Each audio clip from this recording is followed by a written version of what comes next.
All right, we're going to try again. Last week I begged the almighty Lord to give us a break on the weather. Obviously, he doesn't listen to me, and I'm not surprised at that. As the brutal winter continues in the Finger Lakes, oh, man, is it cold outside. The kids are off this week. We got lots to talk about. Friend Mike Hibbard from the Finger Lakes Times Reporter is with us this morning. Not only is he a reporter, but he does something that I enjoy doing, and that is going to various courthouses, checking out the legal system.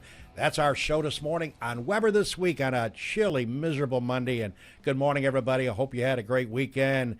During our break, when we talked to Mike a little bit, we're going to talk about 50 Shades of Grey. If you were checking that out, I didn't go see the movie. I'll tell you why at the break. But and, of course, a lot of my friends went to the SU crazy game, the Dukies and the Orangemen on Saturday night. And a few of my friends left their wives home alone. I'll talk about that at the break as well. And, of course, we got a lot to talk about as far as high school basketball, et cetera, et cetera. So we welcome you to Weber This Week on Finger Lakes One TV. We hope that you all had a good weekend. Mike Hibbard's been a friend of mine for quite a while. And, Mike, thanks for taking time to come in and talk to us. Yeah, a pleasure, Harold. Mike, let's talk about, for the folks that may not know you, why don't you give us a little background, where you were born, where you went to school, how you got involved in the Finger Lakes Times? All right. Well, I grew up in Penn Yan, 1980 graduate of Penn Yan Academy. Went to college at FLCC, actually MCC for a year, where I wanted to be a baseball player, and that didn't work out too well. So went to FLCC for a year, got my associate's degree, went to Buffalo State, got a degree in journalism, which at the time, Buff State was probably the only SUNY school that had a journalism program. Most of them do now. Worked at the Penn Yan paper, the Chronicle Express, for 5 years. 1990, went to the Times as a sports writer. Did that for 10 years. Was a copy editor for 7 years at the Times after that, till 2007. Then I worked at the Daily Messenger for about 2.5 years as a copy editor. Came back to the Times in 2010 as a reporter, and here we are, 4 years, almost 5 years later now. And, of course, you have a family. Talk a little bit about your family. I do. My wife, Amy, is actually just started last year as the principal at Katie Stanton School in Seneca Falls. We have a 13-year-old son, Connor, who is an 8th grader at Geneva Middle School. I also have a daughter from a previous marriage, Kelsey, who works at the Geneva Public Library.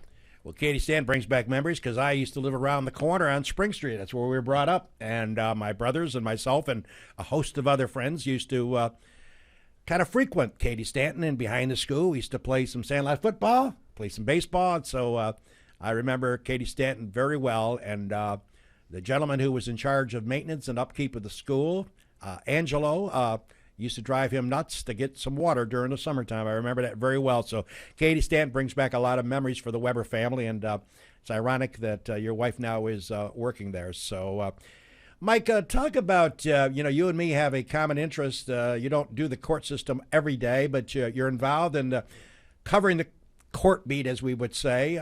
Talk about your responsibilities as far as following trials. What encompass do you travel to do courts? Well, basically, the Times covers the 4-county area, Ontario, Wayne, Seneca, Yates counties, and as part of my job as the police and court reporter, I try to stay on top of the court proceedings in those 4 counties. And sometimes that means sending emails to DAs like Mike Tantillo up in Ontario County, Rick Healy in Wayne County. And sometimes it means going to court. And in Seneca County, I will often sit in on court on Monday afternoons when they have sessions during the afternoon, and just see what's going on and pick out the big cases, the interesting cases, and kind of write about that. I do the same thing for Yates County as well. They have court on Tuesday mornings. Go down there in Judge Felvey's courtroom, see what's going on, and if there's a good story, write about it. Now, do you get feedback from alleged individuals when you write articles about what transpired in your eyes? Do you get ever feedback from people that say, well, you wrote that wrong about where I'm not guilty, I'm not alleged to be guilty? Do you ever get any feedback from people? I wouldn't say a lot, but yes, it does happen. I would say probably over the last 5 years, it's probably happened a dozen times maybe, where somebody has called me on the phone and saying, you got it all wrong. That's a big one. And I say, well, let's let the system play out, and we'll see if I got it wrong or not, and then we'll address it afterwards. Most of the times, it's not wrong. They take a guilty plea or are convicted, and the system kind of plays out on its own. But I get letters as well. Yeah, I quite a lot of them, as a matter of fact, and some pretty high-profile people have sent me letters. Karlson, probably being among them, has sent me 2 or 3 letters from prison. Wow, saying that after he pleaded guilty, he didn't do it. So, and I get those on occasion from other people who've been convicted or pled guilty. Well, I mentioned before we come on the air, this Mike Hibbard's my special guest, Finger Lakes Times reporter, spends a lot of time in the court system. And as you all know, I'm a court watcher myself. I don't spend a lot of time up in Waterloo. That's where my spot is. And the only reason I don't go there as much as I would like to go there is the chairs. I think they're dated back to the 1700s. I've talked about this many times on this show. And Mike sits there, and I see Mike sometimes at Waterloo, and they're very uncomfortable. And to spend 2 or 3 hours there is truly painful, Mike. Painful. Well, I tell you, if you have back trouble, that's not the place you want to be for a couple of hours. No, that's right. And speaking of the Waterloo courthouse, we had planned on getting Judge Dennis Bender, who's agreed to come on to this show, talk about his career, which is a very illustrious career in the court system. Been around a long time, knows what he's doing, well respected in the area.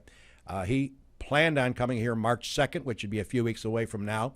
And his wonderful secretary, who's a good personal friend of mine, Joanne, who helped me book him, has called up and said he won't be here on March 2nd. Something came up, as I said, might happen with his schedule.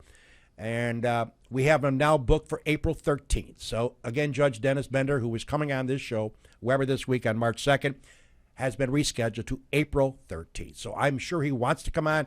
It's just a matter of finding a good niche to get him here. So we'll keep you posted. You know, Mike, we were talking about some of the trials that you've covered, and it doesn't have to be just Waterloo. I know the Carlson trial. And to be honest about it, I was chosen as a potential juror myself, and I made it to the final round and didn't get my name drawn out of the lottery machine, as I call it. So I didn't make the final cast. And, of course, it didn't go anywhere because the night before the trial was to begin, as you know better than anybody, you wrote about it, he pled guilty. That, of course, was one of our biggest trials. It was covered nationwide, 2020, Dateline, 48 hours. It had it all. Other trials that interest you that were high profile, can you think of one or two that you would like? You talked about one that involving somebody getting knocked down the stairs. Right. That'd be the Rose Chase murder case. That happened in Stanley. Boy, that was 2012, I believe, when that happened. And it was a kind of a marital dispute at the top of the stairs. And the husband fell down the stairs and died. And she was convicted of murder, hiding his body in the basement for weeks or months after he died, and she was convicted. That stands out. There was also a case, Michael Folkrod, a Waterloo guy, who was accused, was actually acquitted of murder, and that's a case where he attacked a woman on a warm December morning in Geneva, and then while he was running away or speeding away in a van, hit a pedestrian right behind the Finger Lakes Times building. That's an interesting story. Wow. I was actually there at the paper, ready for another assignment when that happened. That's going to go down as certainly one of the more memorable cases, just because of how odd it was. And he was acquitted of murder. He was convicted of manslaughter, and then combined with some charges here in Waterloo, he's basically in the midst of a 9-year prison term at this time.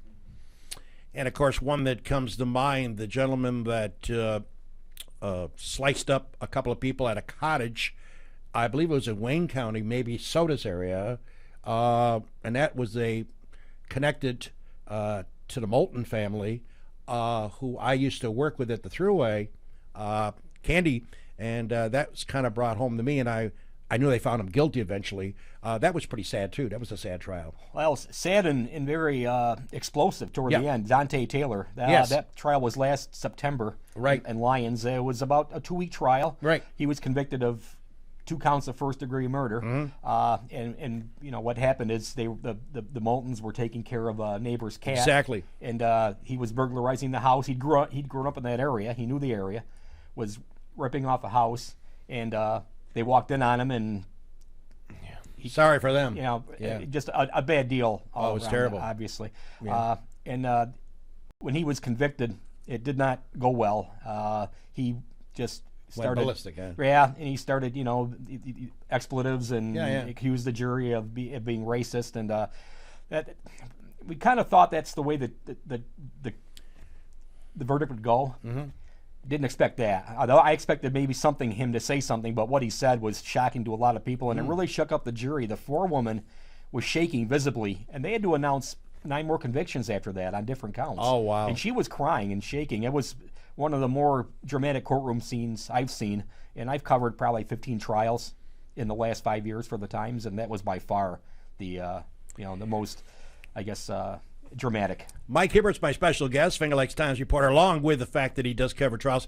And there was an interesting guy that comes into the Waterloo court, and you probably know his name. I believe he is at 5 points. He's been going back and forth with Bender, convicted of, I believe, killing a fellow prisoner. And I can't remember his name, but he's a very scary-looking dude. And now I understand Bender has agreed to give them a couple of hearings, special hearings. His name is Brian Kerr. Bingo. He's accused of killing his cellmate at 5 points. Bingo. A guy who has, from what I understand, connections to Geneva and Hammondsport. Yeah. Mr. Karras was convicted of what was called a hate crime. Right. Down in Suffolk County, Long Island. Exactly. Now he's accused of killing his cellmate at 5 points. And there's going to be hearings next month. Right. They're going to be long, from what I understand, probably several days worth of hearings to determine basically what statements that he made to corrections officers and police, if they can be used at his trial, which will be, from what I'm guessing, probably sometime this summer. Wow. Well, Mike Hibbard's my special guest, and we're going to talk about some sports items, and we'll go back and talk about some other issues. Mike's a sports guy, and we'll get his feeling about SU and the Crazies at Duke this past weekend, and we'll talk about some other topics as well. This is Weber This Week on a brutally chilly Monday morning, and the kids are off this week. Sorry, Mom and Dad. The kids are home. We'll be back with more after this. Cayuga Lake National Bank. Bill Ryan and his team for all of your banking needs. Offices in Union Springs and Aurora. A fine sponsor of this show for over 30 years. DA Liquors, Seneca Falls. Amy Padula and her great team will find that right spirit for you every time. Tell Amy the dog sent you. Steve Wadhams, Wadhams Enterprises, your employer of choice. Proud supporter of this show and local athletics. Bob and Leslie Oman, owners of the Oman Theater, in Lions as well as the Newark Pilots, a minor league baseball team with a major league ballpark. SenecaFallsCountryClub.com, awesome 18-hole layout, offering a 12-month payment plan. Wilson Press, WPress.com, Seneca Falls. Rich Ricky, my good friend, and his team can handle all of your printing and mailing needs. We're back. It's the dog with you on a chilly Monday, along with my friend Mike Hibbard from the Finger Lakes Times reporter. My guest this morning. By the way, next week, Emil Bovee, the Seneca Falls Town Board member, will be here, along with Don Collins, the assessor for the town of Seneca Falls. And there's a guy that doesn't get a whole lot of love. Do you ever see a lot of people writing him and saying, hey, my assessment's right on? They'll be here on the couch next week. So again, Emil Bovee, along with Don Collins from the town of Seneca Falls. Check on what's going on with the new building and a whole lot of other issues. And we'll talk to Don about his job as an assessor. Boy, you talk about taking aspirins with that job. By the way, before we get back to Mike talking about the legal side of it, a lot of things happening over the weekend in the world of sports. Of course, the All-Star game last night, which I've not watched 1 second of it. The West won 163 to 158. A lot of defense in that one last night, Mike. Well, that's to be expected, that kind of a high score. If you like dunks and fast break offense, that's your thing. I actually watched some of that game. I was entertained. I love to see the dunks and the alley-oops. Yeah, I've just never been into it. It's like the Pro Bowl for the NFL. I never watched a second of that in all the 25 years I can recall. And Roger Goodell was going to get rid of that game, and they still play it. It's like, speaking of your wife working at Katie Stanton, it reminds me me when I was at Katy Stanton, when I was a kid, which dates back 60-some years when I was a kid. We used to play flag football. It reminds me of the Pro Bowl. And they still have it. So, hey, let's talk about the Duke Crazies and the Orangemen. Of course, Saturday night, Syracuse obviously not going anywhere given their 1-year penalty they took on themselves. The NCAA is supposed to make an announcement soon about whether that punishment is the only one that they'll face. Your take on the game? Okafor obviously has best footwork, according to Boeheim, that he's ever seen for a big man. Well, I mean, I think Syracuse played about as well as they could, considering the circumstances. They were ahead at halftime. They just ran out of gas, which has been their MO this year. Same thing when they played Carolina. They gave them a game for quite a while, Yep. and Carolina's playing 10 guys, 11 guys. Right. SU's playing 7. Yeah, that's true. And Cooney's playing all 40 minutes, and so's Christmas unless there's foul trouble. Yeah, more like 6.5 to even 6. That 7th guy is B.J. Johnson. Yeah. Right, who actually has played better as of late, but their lack of depth just hurts them against the class teams like Carolina, Duke, and others they played who can run in 9-10 guys and have talent at those positions. Do you think the Wildcats of Kentucky are going to go undefeated? They've had some close games. Yeah. I do. They've squeezed by some games. Yeah. To me, whether you win by 20, you win by 5. I don't think winning by 5 shows weakness. No. I think it shows that you can win the close, ugly games. Yeah. I think they're going to go undefeated. I really do. And I never thought that would happen again in my lifetime. Yeah. I think it's going to. That's this year. It's really scary about Kentucky, and it really amazes me is that you and Jimmy follow NCAA basketball quite closely. It's not often you could say 6, 7, 8, 9, 10 of the Kentucky depth chart could start in most colleges around the country. They could. It's the second team. And That's pretty amazing. I've always liked John Calipari as a coach. I know there's some stigma with him, and people think he's done some shady things over the year. But I like the guy. I think he's honest. Has he made mistakes in the past? Maybe. Yeah. Have they been egregious? No, not in my opinion. I like the guy. Speaking of SU, let's go back there for a second. Your thoughts on the ban of the 1 year self-imposed? You think the NCAA is going to let it slide, or they might come back with more punishment? Your gut feeling? I really don't know, Harold, tell you the truth. I've heard people say, well, it's easy to give yourself a self-imposed ban when you're not going to make the NCAA tournament. Although I think that's who's to say we're not going to up make for it? Debate. I agree. That's up for debate. That's not set in stone. They're an NIT team, right? Even if they were going to play in the postseason.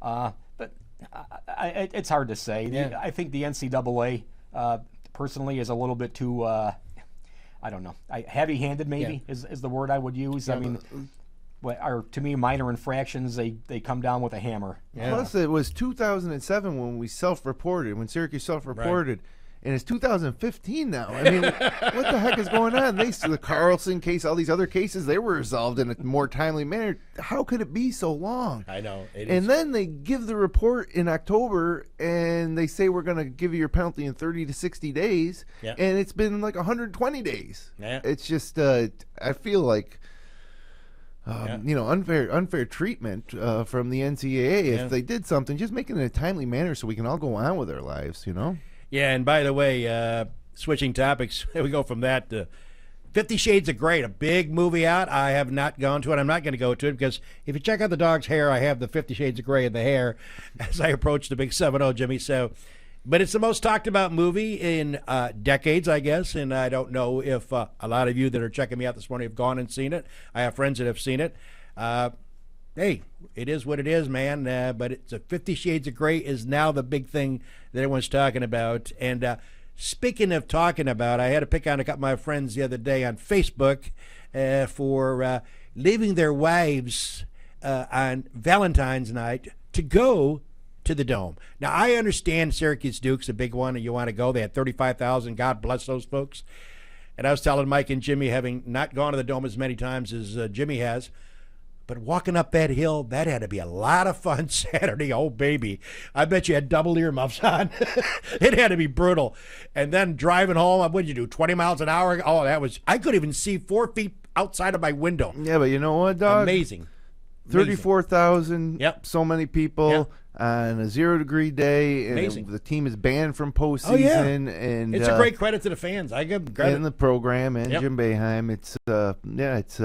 That you're looking now without us having a chance to play in the postseason or ACC tournament. You look for anything to have you a little, hope. Or, Jimmy, I give kudos to you being a graduate out of that university. The fact that many people showed up for that game under the conditions, and let alone being on Valentine's. But my point is, I wasn't going to mention anyone's name, but I understand Kevin Korsaneski and Nick Ciotti were a couple of my friends that left their loved ones' homes.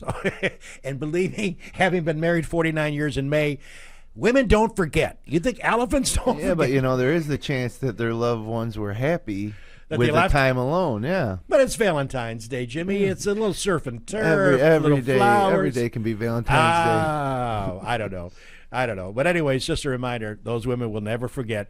Hey, by the way, speaking of never forgetting, I want to remind everybody that we got a classic high school battle coming up Wednesday night out in Romulus, the girls. How about them girls? The Romulus girls, hey, they won the New York State Championship last year in their class. And everybody said, well, they lost all those kids. They had Zoe McDowell coming back and a few others. They weren't going to be that good. 14-1. Hello. Dundee, 14-1. The battle Wednesday night starts at 6 o'clock. I believe that's the JV action being at 6 is normal. That'll be in Romulus, New York this Wednesday. I wish Damon Nicholson, his assistant coaches, Jimmy, who are close to us, and all of the Romulus girls the best of luck in that big showdown. That should be worth the price of admission. I would venture to guess, Mike, that place will be rocking Wednesday evening. I would say so, and I just as a shout out to Damon. I haven't been in sports in a long time, Right. but I remember Damon from years back, and there's a solid guy right there. Yeah. A good coach. And by the way, speaking of coaches, Tom Pratt, the Dundee coach. Sure. I played softball against him in Yates County. Wow. For years. Wow. He hit many home runs off of me, which he probably remembers each one of them, by the way. So two good guys. Yeah.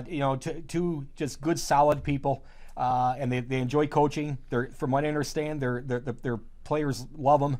And they've got great programs this year, and that should be a heck of a game. Hey, and you're right. And what I thought is, or most people thought, hey, losing all those kids from Romulus last year, and Zoe was coming back, McDowell. But it's a testimony for what Damon has been able to do to get that team to Cheyenne Howe was hurt. Amazing. That might have cost them the one loss, perhaps. But 14-1 battle. Wednesday not night. only that game in girls, but Yep. this past Saturday, Wayne and Geneva played again in probably one of the best rivalries Yes. you can find around here. And this time, Mia Morrison and Geneva edged them by one to share if Geneva can beat Mid-Lakes this week, they'll Yep. share the Finger Lakes East title, and potentially, since they're in the same class, they'll have a rematch in sectionals like they did last year when Wayne ended their season in the most heartbreaking ways possible. And you had a great show on last night. Give that a plug. Mia Morrison and the Newark kids. Yeah, last night up here in this studio, we had Mia Morrison, along with, and then from Newark, we had 4 seniors, Tyler Collins, Mitchell DeWolf, Shamar Logans, and Keith Bremer. We're up here, and that was a really good show. I started watching it. I'm going to finish watching when I get home today. So, by the way, speaking of high school basketball, Finger Lakes One, of course, has done a bevy of games this year. Jimmy's been the director, the producer, obviously the owner of Finger Lakes One, and along with Dave Barnick and Brendan Harrington and the Hunt brothers and a host of others that have been part of our team. Our last regular season game will be tomorrow night as Palmac visits Waterloo for the finale.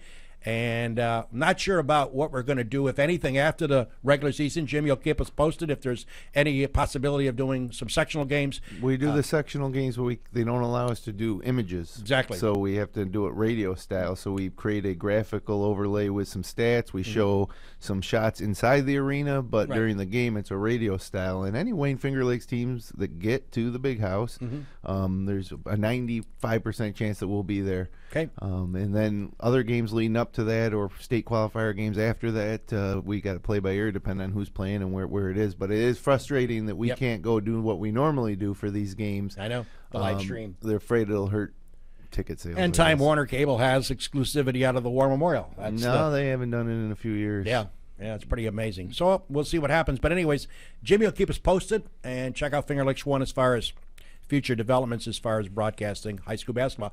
It's hard to believe, Jim, the final regular season game is tomorrow night. Pretty amazing. Yeah, you're telling me 21 games this year. It was Pretty amazing. It was a long, long hike, and several of them in Arctic frigid temperatures. That's right. Well, Mike Hibbard's my special guest this morning, and joining us talking about his job at the Finger Lakes Times and the court system and all that good stuff. Mike, do you have obviously you went for journalism. It's obviously a passion of yours. I know you write other stories, which I've read. Do you rather do the court system, or would you rather do a feel-good story about somebody who's done something spectacular or well done in the area? Yeah, I do enjoy doing those human enterprise stories, Harold. If I did court all day, I'd be burned out by now. Sure. Or all week. I mean, that's too much to handle on a weekly basis. So I do feature stories. I've done I did one over the weekend.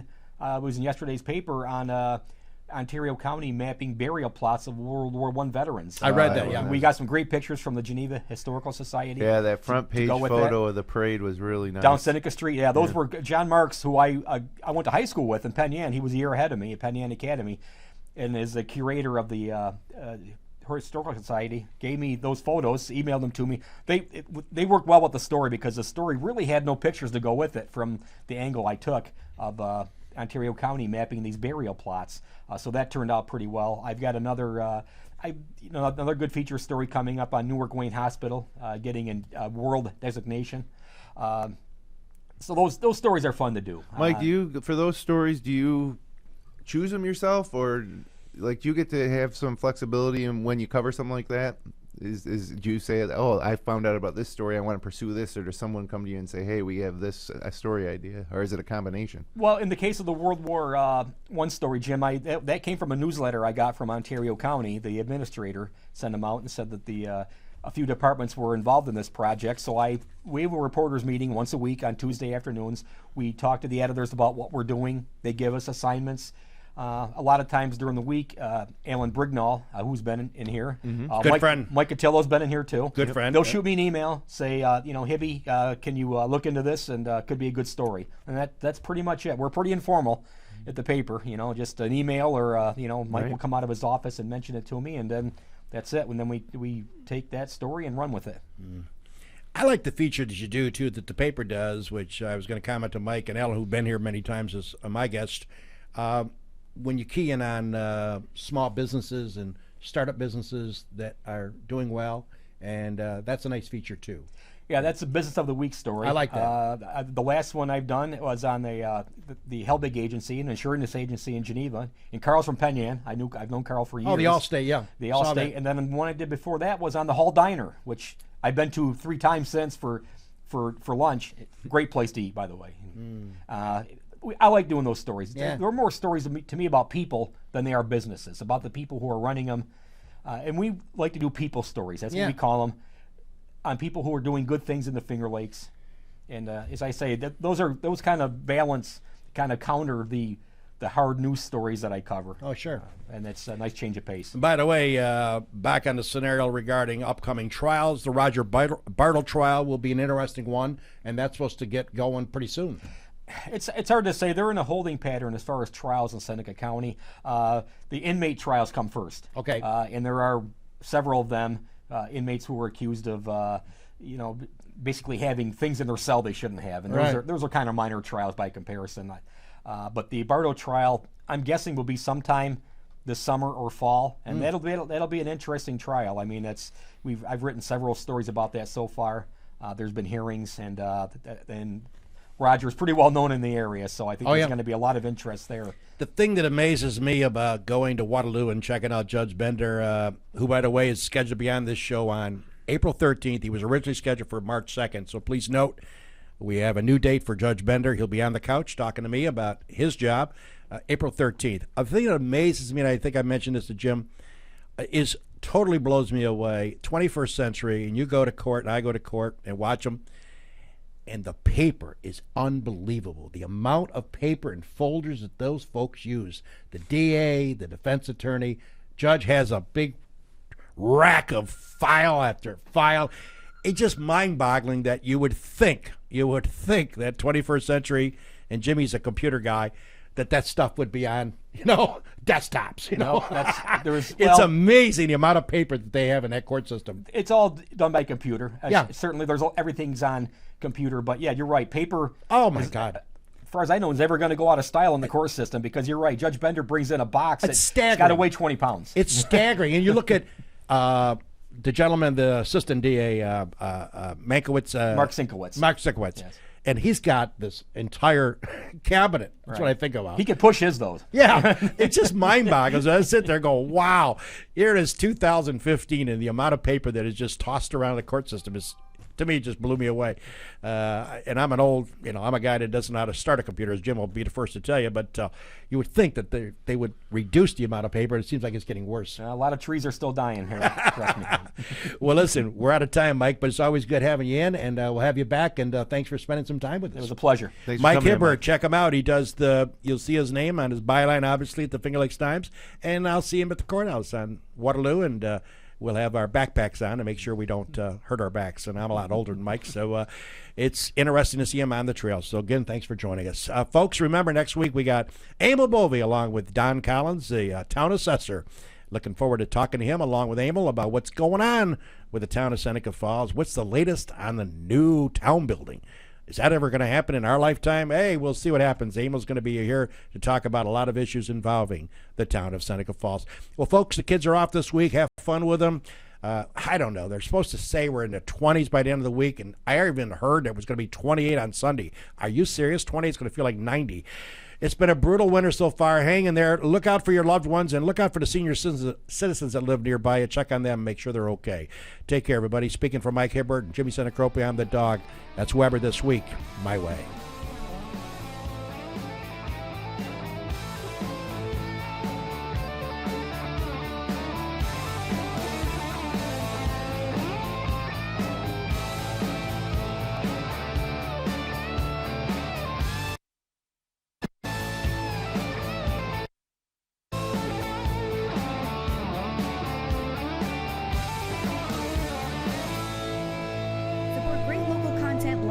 By becoming a patron of FingerLakes1.com. Visit patreon.com/FL1.